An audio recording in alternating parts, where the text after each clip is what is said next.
Niso Economia.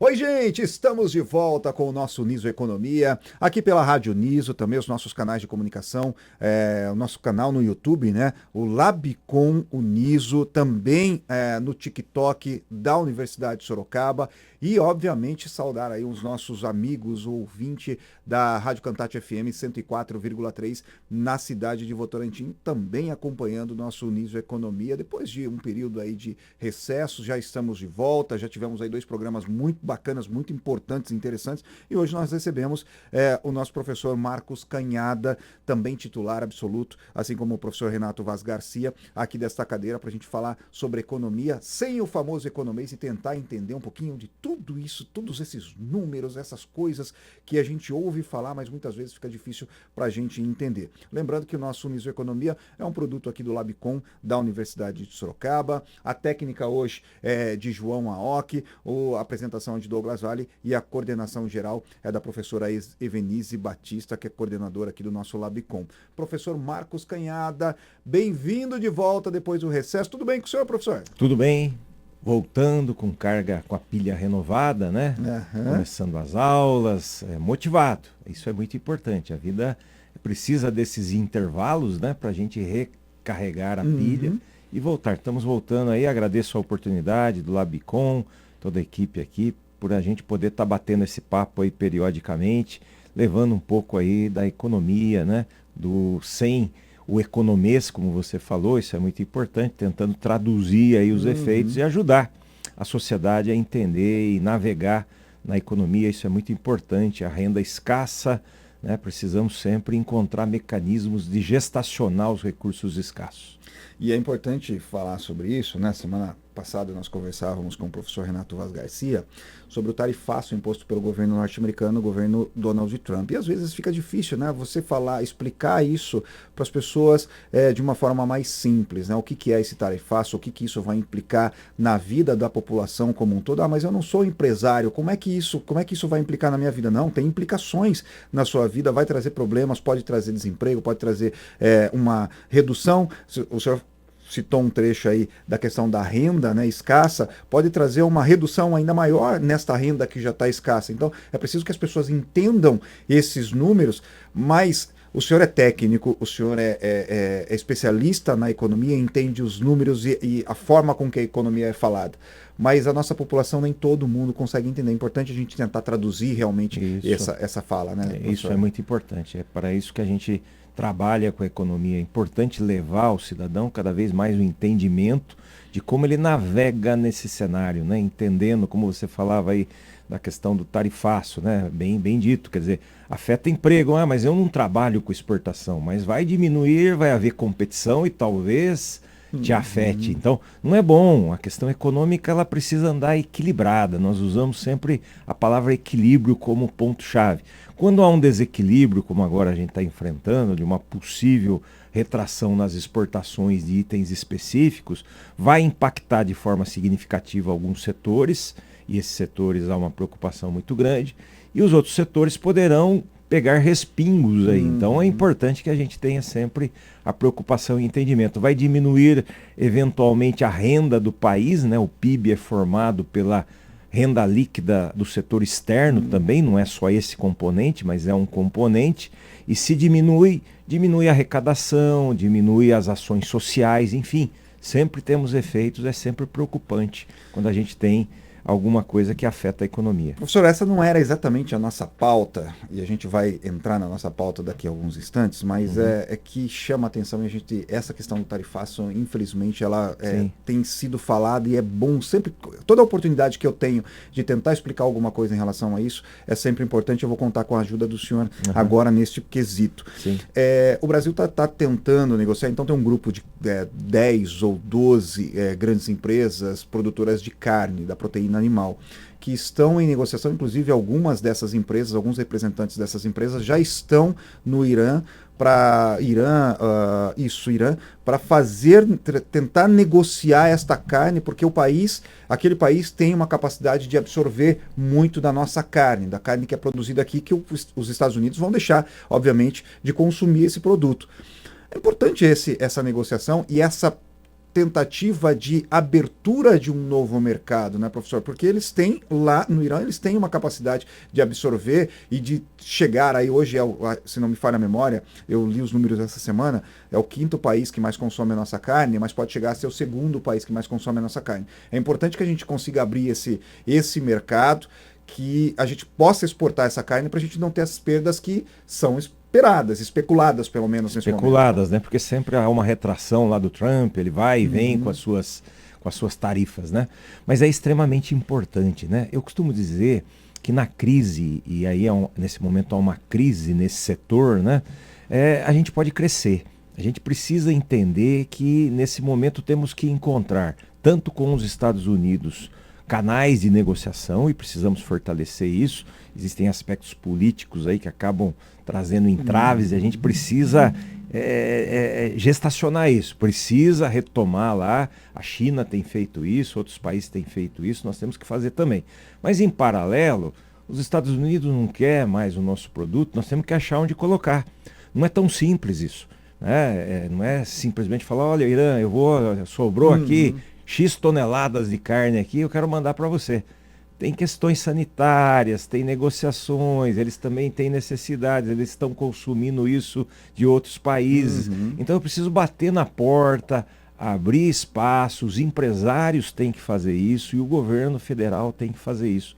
Então, quando isso ocorre, essa necessidade, a gente espera que o aprendizado na negociação surta efeitos. Eu tenho muita esperança que deixemos de lado aí aspectos políticos e entendamos que nós precisamos fazer negociações técnicas. E isso abrir oportunidades e a gente sair dessa situação. Porque agora nós já estamos falando aí em subsidiar, né? Vai haver crise, então o governo... Puxa, isso já é ruim, né? Algo em torno de 30 bilhões de dólares. Eu vou encontrar, precisa socorrer lá o sujeito da manga, que não vai exportar mais a sua manga? Precisa, mas isso começa a trazer custos para o país. Então, será que ninguém mais quer manga por aí? Não é tão simples direcionar essa manga que a gente direcionava lá para os Estados Unidos, mas temos que encontrar, não podemos ficar reféns, assim como um empresário não pode ter apenas um consumidor, ele tem que tentar ter vários consumidores para que quando um deixe, outro tenha. O país também não pode ter essa dependência. Então, abrir canais nesse momento é extremamente importante. E é importante porque alguém vai pagar essa conta. São 30 bilhões de dólares, quer dizer, muito dinheiro. Exatamente. Alguém vai pagar essa conta. E essa conta vai recair. Infelizmente, não tem como a gente falar de uma outra forma, nas minhas costas, nas costas do senhor, vai cair nas costas de todos nós. Tem que lembrar sempre que o governo não produz 30 bilhões. Ele, para fazer isso, cobertor curto, sempre uso esse termo, vai tirar de algum lugar. Se não tiver de onde tirar, tem que tributar mais para compensar isso.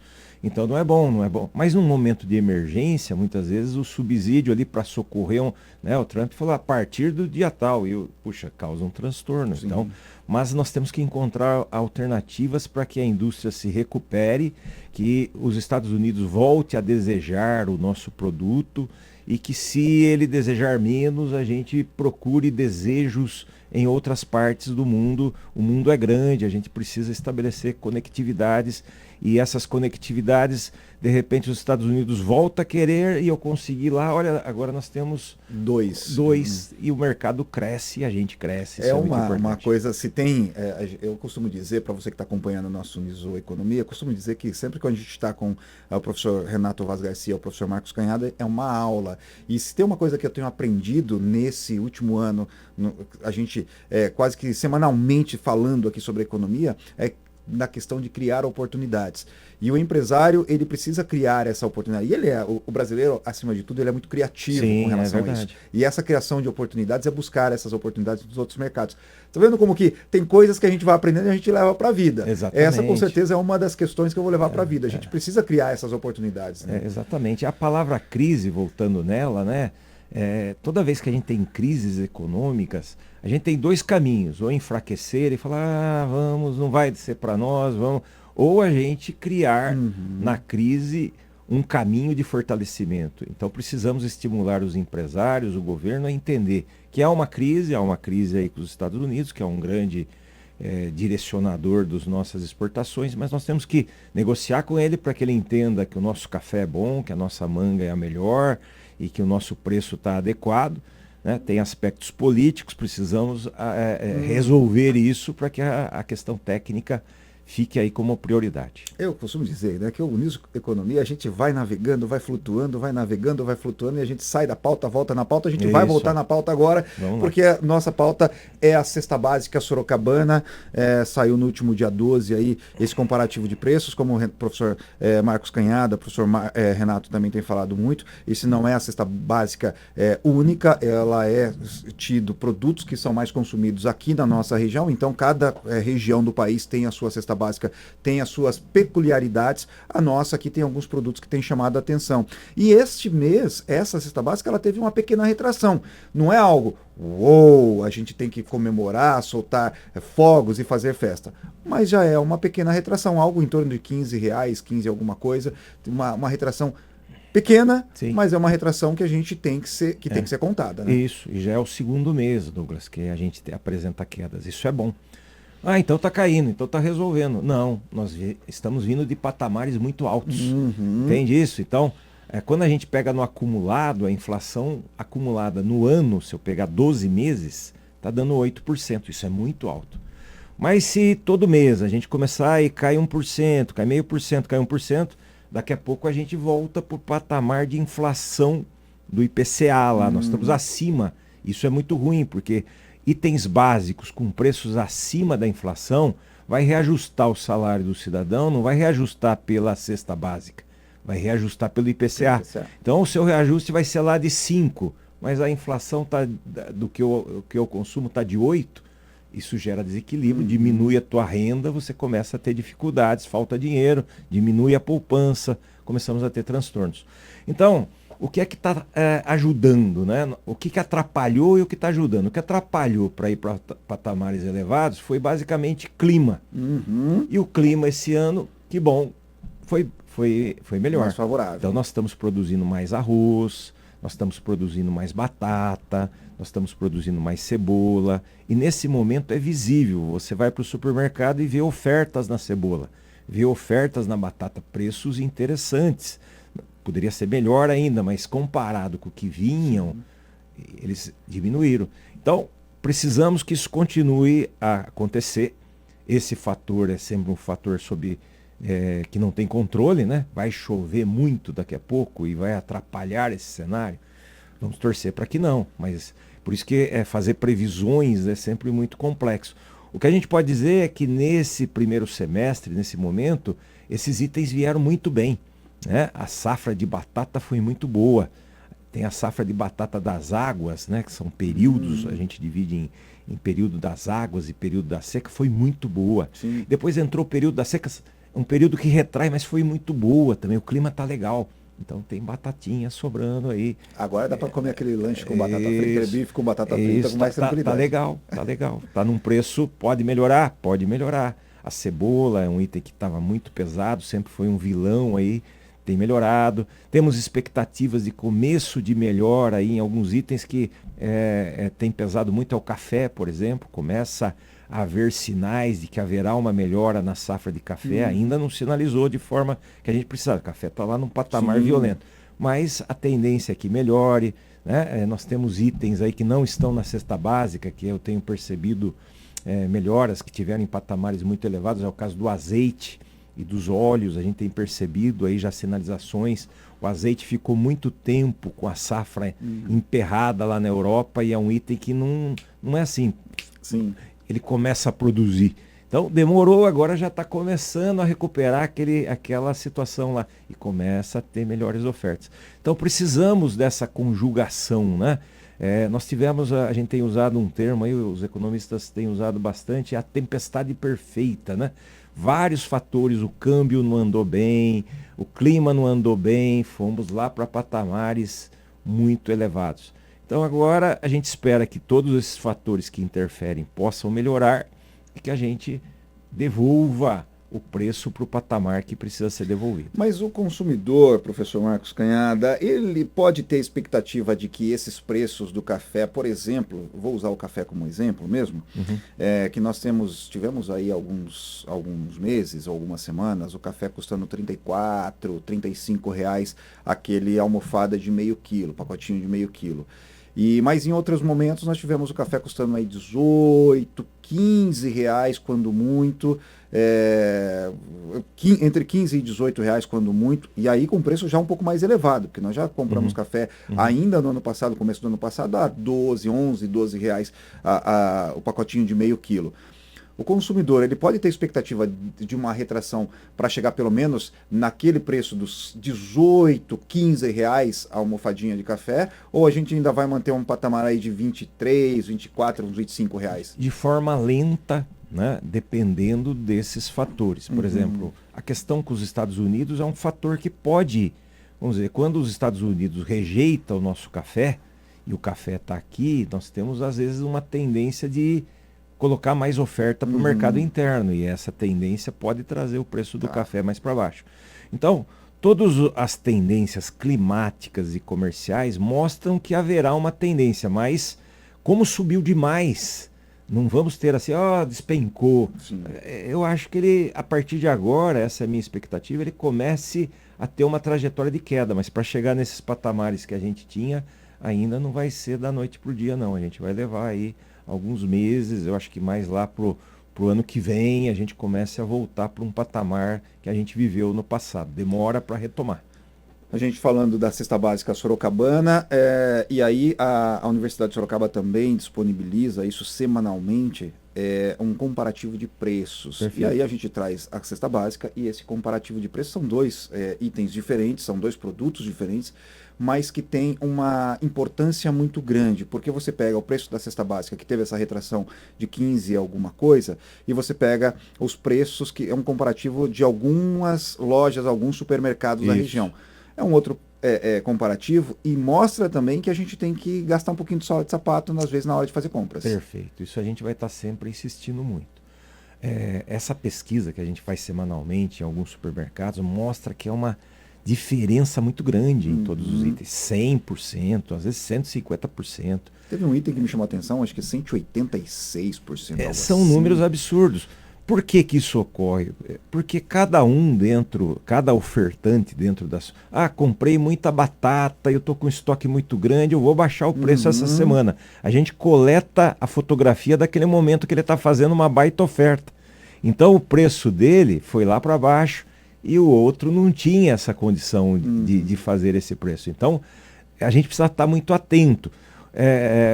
A pesquisa é muito importante, né? E a gente precisa usar... Hoje nós temos muitos ferramentais aí tecnológicos para pesquisar. Eu ia perguntar exatamente isso. Os aplicativos ajudam? Ajudam. Esses supermercados aí, eles têm aplicativos que mostram o preço desse momento. Você pode entrar ali na tua casa e verificar, porque às vezes andar, dependendo da pessoa, pode gastar gasolina, como você falou, pode gastar sola de sapato, sim. Né?